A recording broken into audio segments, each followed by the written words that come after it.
Assalamualaikum warahmatullahi wabarakatuh. Perkenalkan, saya Cici Hatimi, calon guru penggerak Angkatan 8 dari SDN Selajang B3 Kabupaten Cianjur. Pada kesempatan kali ini, saya akan mewawancari kepala sekolah terkait dengan tugas demonstrasi kontekstual di modul 3.1 tentang pengambilan keputusan berbasis nilai-nilai kebajikan. Selamat menyaksikan.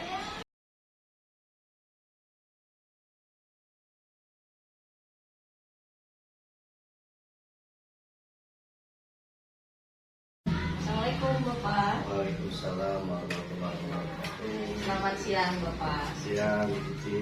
Ya, bagaimana Bapak kabarnya? Alhamdulillah sehat jasmani dan rohani. Iya, alhamdulillah Bapak ya dalam keadaan sehat. Iya. Maaf sebelumnya saya mengganggu waktunya.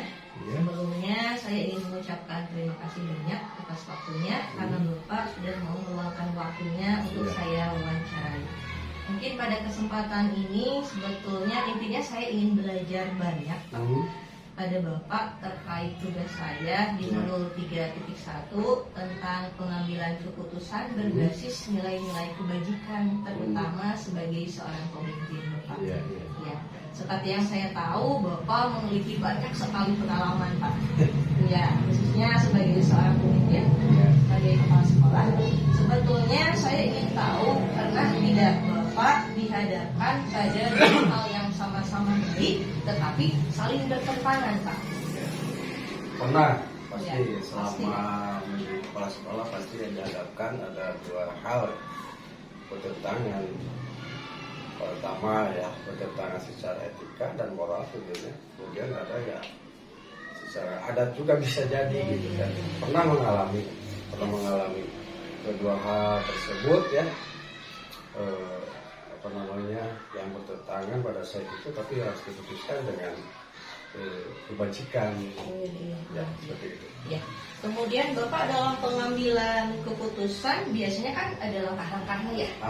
Pada saat itu langkah-langkahnya seperti apa yang Bapak ambil, kemudian siapa saja yang dilibatkan oleh Bapak dalam pengambilan keputusan tersebut? Apakah Bapak sendiri yang memutuskan atau mungkin melibatkan orang lain? Ya. Itu tergantung masalahnya dulu apa, jadi permasalahannya seperti apa, kemudian kita analisis masalahnya seperti apa, kemudian kita harus mengembangkan daripada analisis itu bagaimana pemecahan masalahnya.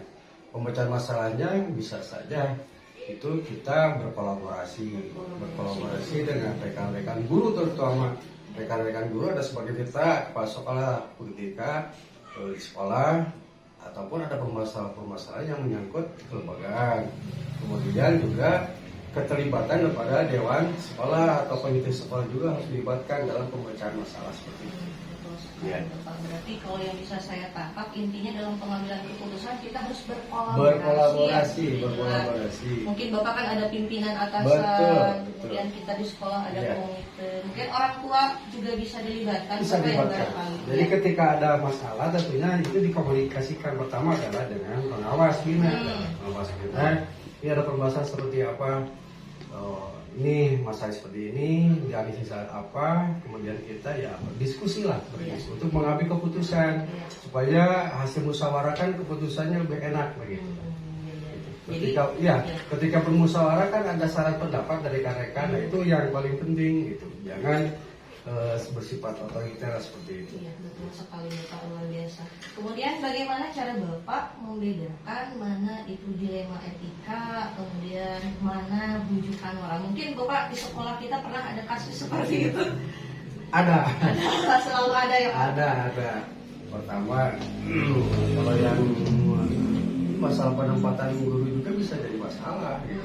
Ketika kepala sekolah menempatkan seorang guru tidak tepat, itu juga akan menjadi masalah gitu.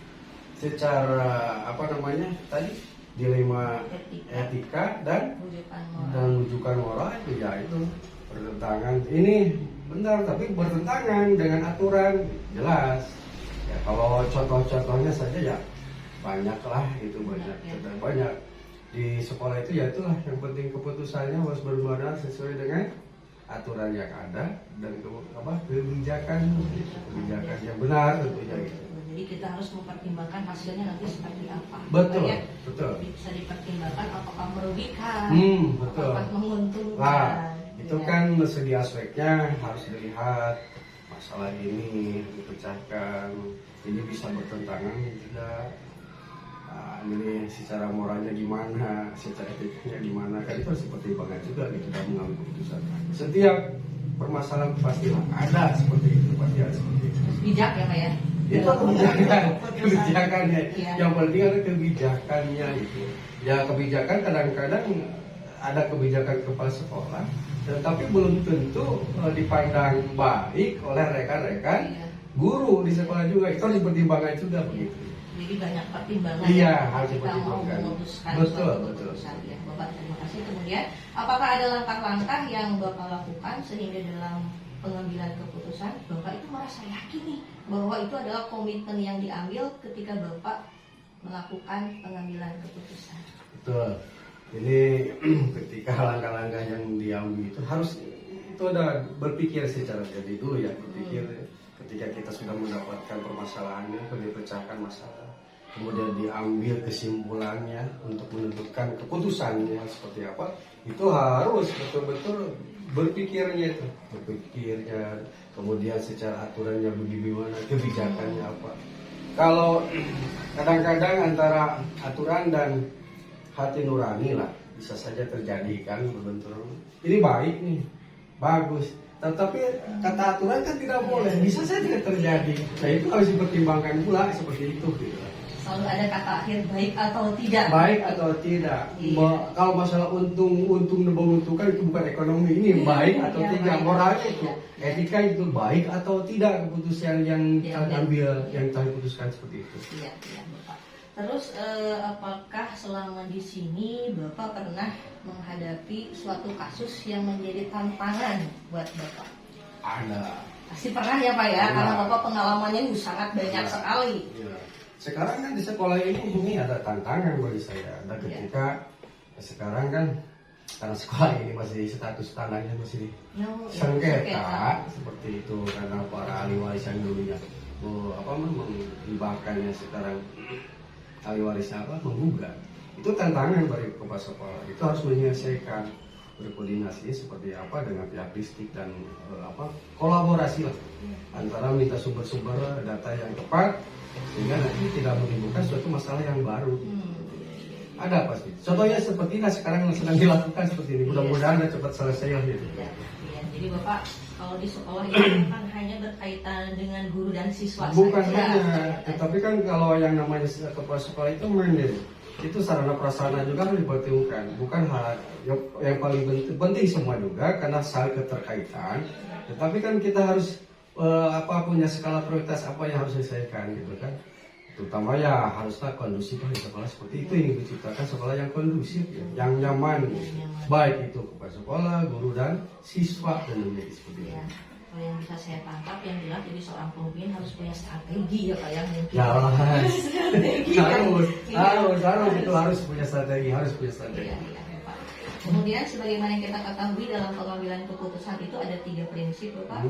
Berpikir berbasis rasa peduli, Ya. atau mungkin berbasis peraturan dan berbasis hasil akhir. Nah, dari ketiga prinsip ini menurut Bapak mana yang sering digunakan oleh Bapak atau mungkin dianggap Bapak lebih efektif nih yang diambil misalnya? Atau mungkin dari ketiga-tiganya dalam mengambil satu keputusan Bapak ambil semuanya. Ya. Bapak yang mana? Ini kalau ketiga pertama tadi berpikir berbasis rasa peduli, Ya. berbasis rasa peraturan, kemudian hasil akhir. Ini yang harus kita dahulukan adalah tadi berpikir berbasis aturan. Aturan dulu, yang ini aturannya, aturan seperti ini. Ketika ada permasalahan, ini punya kegiatan seperti rasa peduli kita nih, rasa peduli kita terhadap guru atau terhadap sekolah gimana.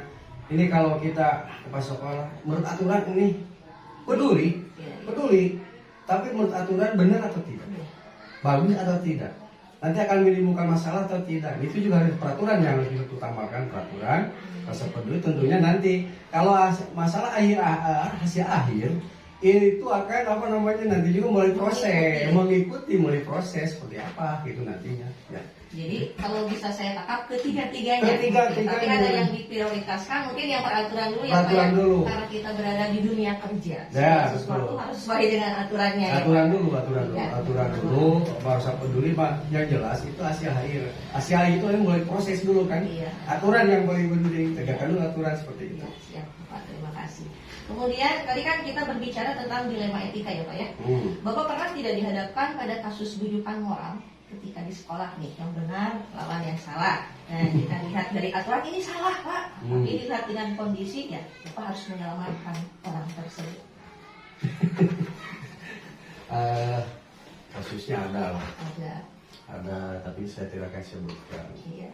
Ya ada pasti itu tidak akan sebutkan. Itu kan hanya itu yang pakai lagi Kebijakan kebijakan kepala sekolah. Iya, iya. Kalau ini didiamkan, itu akan menimbulkan gejolak. Kalau ini dilaksanakan, bagaimana seperti itu. Jadi kalau kasus tidak akan saya sebutkan, ada gitu. Tapi itu yang penting adalah keputusannya yang benar-benar bisa menyelamatkan semua orang. Gitu. Tapi sudah terselesaikan Pak. Alhamdulillah sudah selesai. Luar biasa sekali Bapak. Saya banyak belajar dari pengalaman Bapak ketika dihadapkan pada berbagai kasus, mau itu dilema etika ataupun bujukan moral ya Pak ya. Setidaknya ada gambaran untuk saya, mungkin ketika nanti suatu saat mungkin saya diberi kepercayaan dan posisi yang sama seperti Bapak ya. Baik Bapak, terima kasih atas waktunya, sangat luar biasa sekali. Mudah-mudahan apa yang sudah Bapak sampaikan hari ini menjadi masukan untuk saya ke depannya. Saya mau belajar lagi mungkin dari Bapak. Bapak, terima kasih. Belajar itu kan dari pengalaman, mencari ilmu dari rekan teman sejawat. Ketika ada permasalahan, jangan dikira dari teman sejawat itu tidak ada saran pendapat yang baik, terima. Ketika ada masalah dengan berkolaborasi masih jawab, itu yang paling penting. Berarti itu intinya berkolaborasi, berkomunikasi. Ya, Bapak, terima kasih sekali Bapak atas wawancara kita hari ini. Ini sangat bermanfaat sekali bagi saya. Terima kasih sekali lagi. Assalamualaikum warahmatullahi wabarakatuh. Waalaikumsalam warahmatullahi wabarakatuh.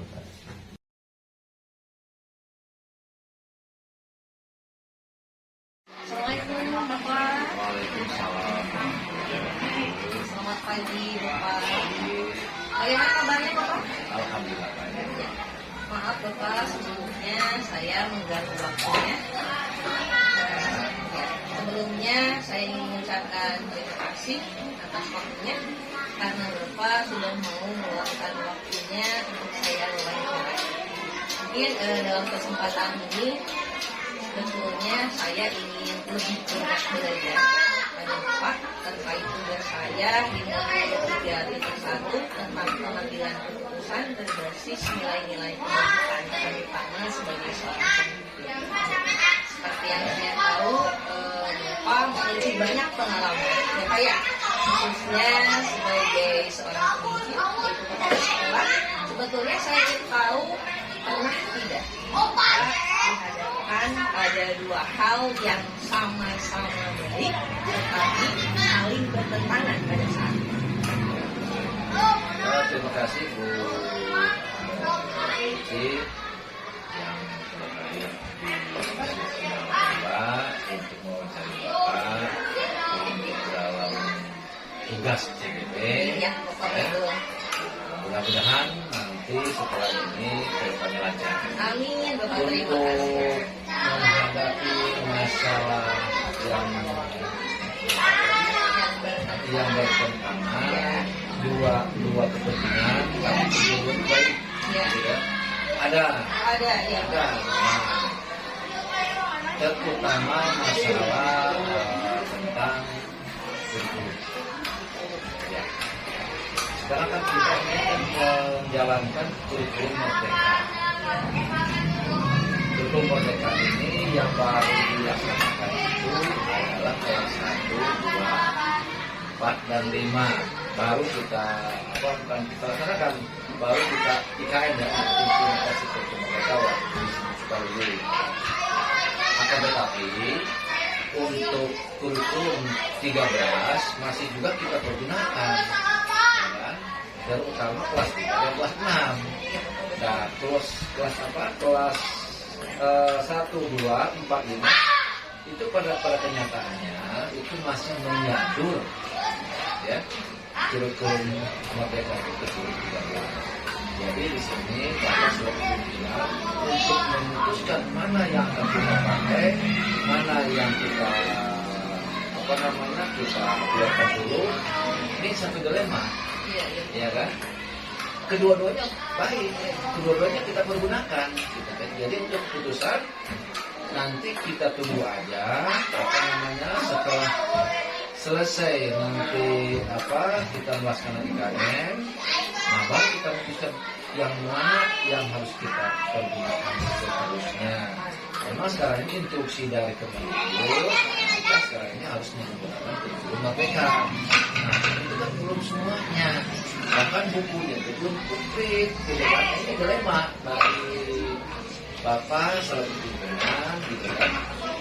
Nah kedua-duanya itu bagus gitu kan ya, saling berkesinambungan. Nah dalam hal ini pada waktu Bapak penilaian MKKS, bahkan pembina yang menilai Bapak mengatakan kita menggunakan mereka, tapi masih 13.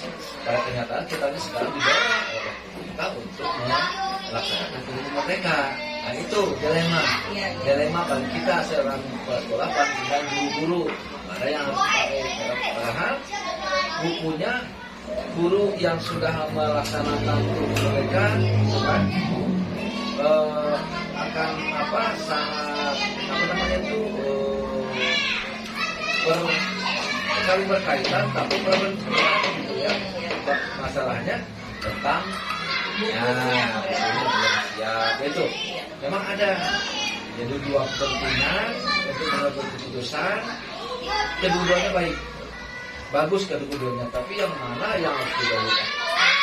Jadi Bapak mengambil keputusan kita melanjutkan kurikulum 13 dan kita sekarang ini akan memasuki atau mempergunakan kurikulum. Ya. Berarti kalau bisa disimpulkan itu dilemanya pada kurikulum ya. Aturannya begini tapi kita dilaksanakan harus begini. Terbentur tadi dengan bukunya. Ya. Terus Bapak kalau yang saya tahu gurunya pun banyak yang belum mengikuti, belum paham betul bagaimana cara berpikirnya. Padahal kurikulum merdeka sama kurikulum 13 itu hampir sama gitu. Cuman kurikulum merdeka itu lebih jadi merangkum lah ya, lebih efisien kayak gitu ya. Tapi itu tadi kita berjalan dari kurikulum 13 itu belum tuntas, terus kita sudah dianggap ini kan kurikulum merdeka yang baru.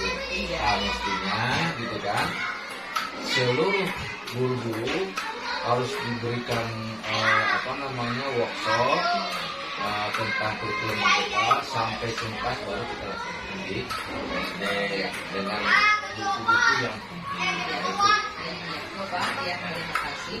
Kemudian dalam pengambilan keputusan biasanya ada langkah-langkah ya. Tadi tentang kurikulum ada kurikulum merdeka, kemudian jelas juga yang digunakan di sini. Dalam pengambilan keputusan biasanya langkah seperti apa yang Bapak ambil, kemudian siapa saja yang dilibatkan dalam pengambilan keputusan? Ya, langkah-langkah yang Bapak ambil dalam hal ini tentu Bapak tidak sendiri. Sebelum mengambil keputusan tentu Bapak dulu meminta pendapat atau dari pimpinan, dari Bordik, dari teman sejawat, terutama dari guru-guru yang di sini senior gitu banyak, termasuk juga komite ya, komite sekolah kita libatkan dalam ini untuk untuk menentukan langkah yang mana yang baik gitu ya, untuk selanjutnya tuntutan dari sana dari pusat kita harus memperbaiki mereka. Dalam Zoom meeting ini sudah banyak, tinggal kita mengikuti saja. Apabila sudah nanti telah kita paham, mari kita bersama-sama kita laksanakan di sini workshop seperti itu lagi, kita undang narasumber, insyaallah nanti baru kita langkah-langkahnya tentu Bapak mau keputusan ini tidak sendiri, diminta pendapat yang lain juga, baru setelah mendengar pendapat dari guru, dari rekan-rekan, dari korbit, dari komite, baru kita ambil keputusan. Bagus sekali kalau bisa saya tangkap, dalam memutuskan sesuatu Bapak bekerja sama ya Pak ya. Betul. Karena kita tidak bisa sendiri. Tidak bisa sendiri. Memutuskan sesuatu. Walaupun keputusan kebijakan ada di pimpinan, Iya, betul. tapi semuanya kita libatkan dulu. Itu mana yang terbaik, baru kita putuskan. Iya, bagus Bapak. Kemudian Bapak, bagaimana cara Bapak membedakan yang mana dilema etika, kemudian yang mana rujukan moral? Kalau dilema etika sama-sama benar tapi bertentangan. Kalau yang rujukan moral benar melawan salah. Bapak pernah tidak terjadi atau Bapak hadapi? Kalau untuk rujukan etika, ya tadi itu kalau rujukan moral,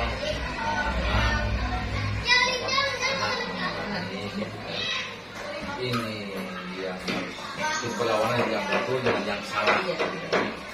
Tapi tidak begitu tidak begitu fatal. Contoh, kalau ada seseorang dulu melakukan kesalahan tidak duluan aturan, Bapak mengambil keputusan akan memanggil guru tersebut. Guru tersebut bahwa tingkah laku perbuatan yang semacam itu dilarang dari norma agama. Walaupun setelah kita memanggil orang tersebut, baru kita bawa dalam perbuatan secara keseluruhan. Bahwa etika dan norma itu berkaitan dengan pribadi masing-masing, gitu kan. Kalau moral itu pribadi, ada sisi kemanusiaannya, ya gitu kan. Seseorang melakukan kesalahan, tentu tidak boleh kita langsung kita berikan kalau ini salah, dia berjudge, tidak boleh. Kita sebagai pimpinan memberikan masukan, memberikan pandangan, yang baik itu baik, yang salah itu jangan dilakukan lagi.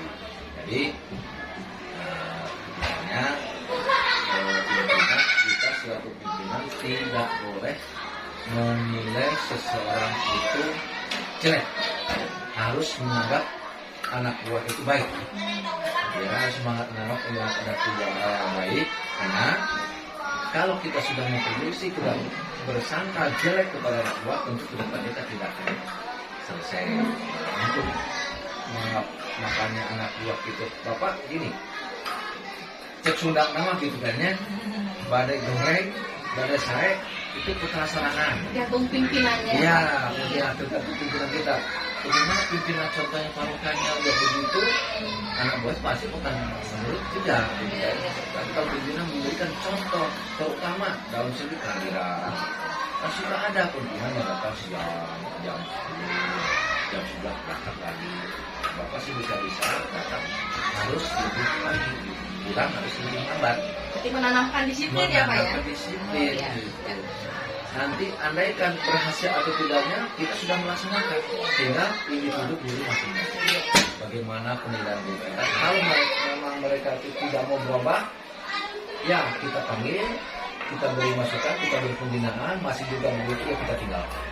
Sudah ada yang mau berubah aja gitu kan? Kenapa yang tidak membuatnya terus saya tahu orang dibina, yang lain tertinggal. Iya, terbengkalai ya Pak ya. Yang mau aja ayo silakan. Kenapa? Bukan kita tinggalkan. Sudah kita beri arahan sudah, memberikan binaan sudah. Masih begitu, ya udah jalanin aja gitu. Sungguh langkah yang sangat bijak ketika Bapak memikirkan tidak memandang atau tidak menjudge bahwa kita menjadi seorang panutan yang bijaksana, menjadi contoh seorang teladan Bapak. Kemudian pernah tidak Bapak menghadapi sebuah kasus yang menjadi tantangan? Pernah. Oh, pernah. Tapi tahun kemarin, ya. Karena kalau boleh dikatakan, kasus ini memang sudah benar masuk ke apa namanya pihak ketiga lah. Ya. Karena ada seorang guru di sini, memang guru tersebut tidak pensiun ya sekarang. Pensiun mengatakan kepada bapak ini mengikuti pengajian, kan, pendidikan. Karena di jam belajar. Ya, karena mau berangkat kajian, gitu kan. Tidak melarang kan. Ya, nanti orang yang mau apa namanya baru ibadah, bukan orang nanti efeknya lain. Pada kenyataannya bukannya apa namanya mengikuti pertemuan yang diadakan oleh salah satu gitu kan ya. Jadi masuk di studio, masuk ini, masuk itu. Boleh nggak gitu kan? Bakalan bapak tidak memang waktu itu kena apa namanya kena sorot gitu kan. Menjadi kepada dia kritik gitu kan. Maka guru ini bapak minta masukan terakhir pak guru ke sini gitu kan memberikan salah apalagi sekarang ini kita harus pandai-pandai memilih dan memilih teman. Misalnya apalagi tahun-tahun politik dan terjerumus dalam hal yang negatif. Kalau itu apalagi kita seorang PNS P3K yang ambil negara itu juga ini alhamdulillah selesai. Alhamdulillah yang sampai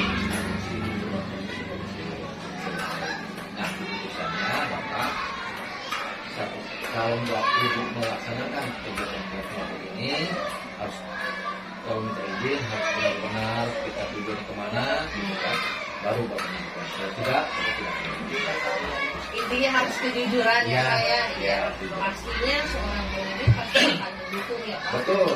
Hanya melakukan hal yang memang positif ya, yang positif ya. Betul Pak. Tidak akan melarang, tidak akan menjegal apa yang namanya apalagi berhubungan dengan dunia pendidikan akan sangat mendukung silakan sampai dimanapun bahkan bapak sebagai pimpinan akan membiayai gitu contohnya transport lah gitu kan ya kalau mau ikut seminar kemana gitu kan ya kalau dalam apa untuk menuntut pendidikan kalau sekarang bertemu mereka silakan akan mendukung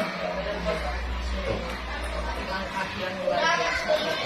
Ya, kemudian Bapak ada kan mungkin kasus lain yang Bapak selesaikan sehingga ketika Bapak mengambil keputusan tersebut bisa menjadi sebuah kebudayaan.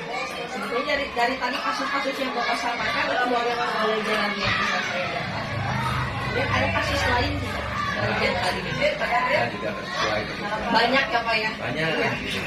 Ya, mungkin ada dua apa namanya dapat surat lain BPH jadi dua yang mengatakan dia ini baru apa namanya baru tugas guru ini baru udah lama tugasnya sampai tembus gitu sampai ke pun seperti nah kasus saya tadi itu bapak adalah 24 ternyata ada orang-orang yang kemudian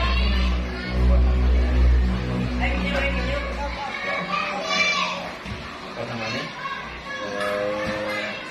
tidak puas lah tidak kepuasan hati mereka karena ini lama tugas ini baru kuat ternyata sama ternyata ya namanya kan manusia lah ya dunia kerja Pak dunia kerja ada cerita betul itu kan ini yang begitu ini bapak harus bapak pilih kasih segala macam padahal tidak tujuannya sama tadi kan bapak mau cek pada bahasana ada mau pendek ada yang jangkung ada yang kaset ada yang tutup anak seorang harus dibela gitu kan bagaimanapun seorang orang tua seorang pimpinan tidak akan pernah menjelekkan, menyuruhkan anaknya sendiri.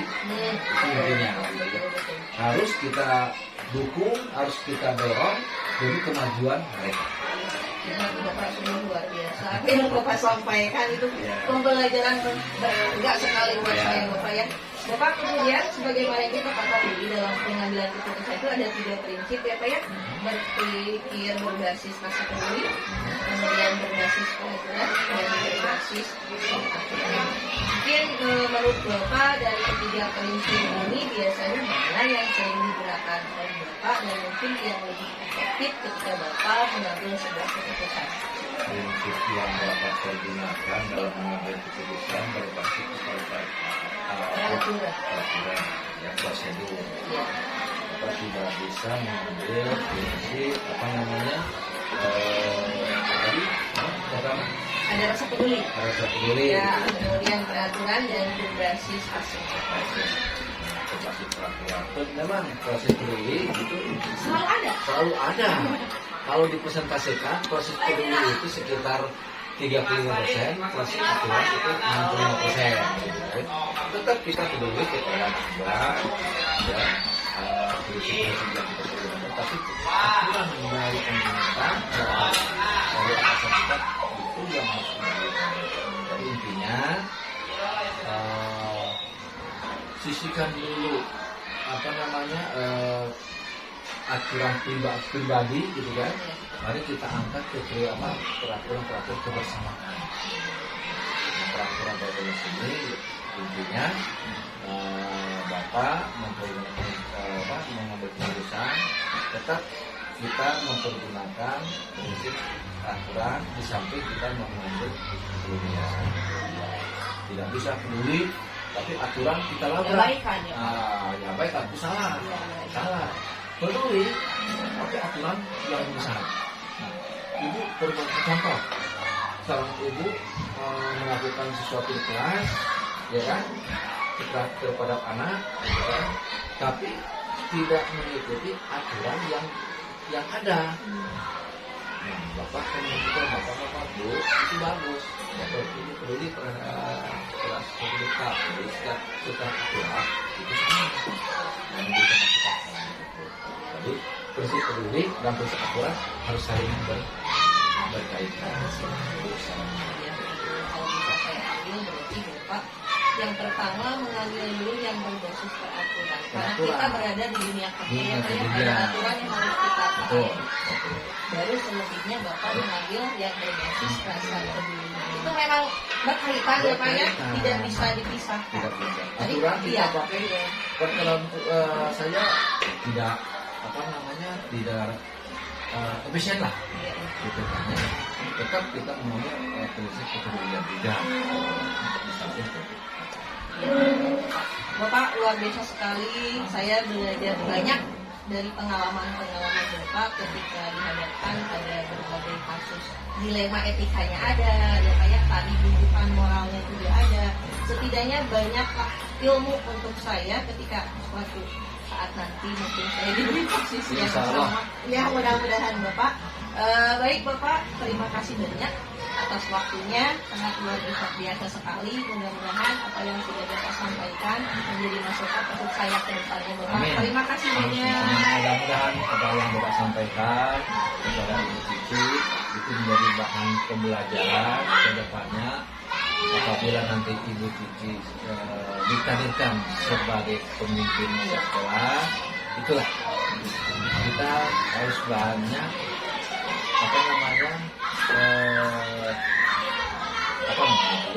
bertengah rasa. Jadi dalam kepala sekolah itu tidak bisa langsung menjas, bisa gitu.